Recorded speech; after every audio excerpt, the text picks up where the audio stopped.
अस्सलाम वालेकुम गाइस कैसे हैं आप सब। उम्मीद करती हूँ कि आप सब खुश और खैरियत से होंगे। मैं हर दुआ में आप सभी को याद करती हूँ कि अल्लाह पाक आपको हासदीन, मुखालफिन और शयातीन के शिर से हर पल रखे महफूज, आमीन। अगर कोई आपकी फ़िक्र करता है तो उसकी कद्र करो, क्योंकि दुनिया में तमाशाई ज़्यादा और फ़िक्र करने वाले बहुत कम होते हैं। सो गाइज़, मैं हूँ कमल और ये मेरा चैनल है कमल नूर। सबसे पहले मेरे इस चैनल को सब्सक्राइब कर दें ताकि मैं आपसे अपने ख़यालात शेयर कर सकूँ।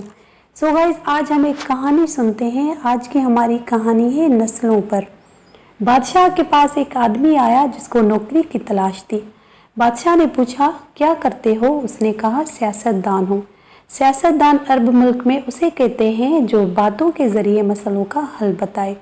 बादशाह के पास सियासतदानों की भीड़ थी, इसलिए इसको घोड़ों के इस्तबल का इंचार्ज रखा गया।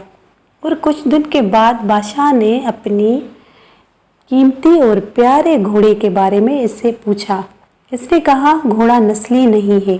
बादशाह को ताज्जुब हुआ और घोड़ों की देखभाल करने वालों को बुलाया गया और दरियाफ्त की। उसने कहा, घोड़ा नस्ली है, लेकिन पैदाइश के वक्त इसकी माँ मर गई थी और इसने एक गाय का दूध पिया और बड़ा हुआ। फिर इंचार्ज को बुला के पूछा, आपको कैसे पता चला कि घोड़ा नस्ली नहीं है? उसने कहा, घोड़ा जब घास खाता है तो सर नीचे करके खाता है, जबकि नस्ली घोड़ा सर ऊपर करके खाता है। तो बादशाह ने इसकी जहानत से बड़ा मुतासिर हुआ और इसके घर अनाज, बकरियों और परिंदों का गोश्त इनाम के तौर पर भेज दिया और इसके साथ साथ इसको रानी के महल में तैनात कर दिया।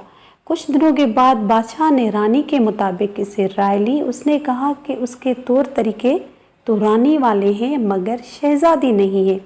बादशाह के पैरों तले ज़मीन निकल गई और अपने सास को बुलाकर उस मामले के बारे में पूछा।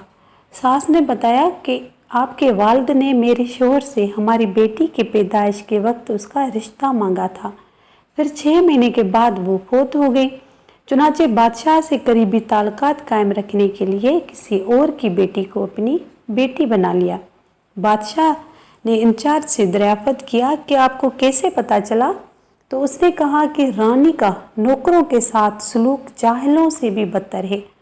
बादशाह उसके फरासत से मुतासिर होकर बहुत सारा अनाज और बकरियां इनाम तौर पर उसको दे दी और अपना ख़ास साथी बनाकर अपने दरबार में मुतैन कर दिया। कुछ वक्त गुजरा तो उसको बुला के बादशाह ने अपने बारे में पूछा। साथी ने बताया, बादशाह से अपनी जान की अमान ली और कहा कि ना ही तुम बादशाह के बेटे हो और ना ही आपकी चाल चलन बादशाहों वाली है। बादशाह को बड़ा गुस्सा आया, मगर जान की अमान दे चुका था, इसलिए अपनी माँ के पास गया और माँ ने कहा, ये सच है कि तू एक चरवाहे के बेटे हो और हमें औलाद ना थी, इसलिए तुमको गोद लेना पड़ा। फिर बादशाह ने अपने साथी से पूछा कि आपको कैसे पता चला? उसने कहा कि बादशाह जब इनाम देते हैं तो मोती, हीरे, जवाहर की शक्ल में देते हैं, लेकिन आपने भेड़, बकरियां और खाने पीने वाली चीज़ें अनायत की। ये तरीका बादशाहों का नहीं बल्कि किसी चरवाहे का हो सकता है। इसलिए आदतें नस्लों का पता देती हैं। आदत, अखलाक और तर्ज अमल खून और नस्ल दोनों की पहचान है।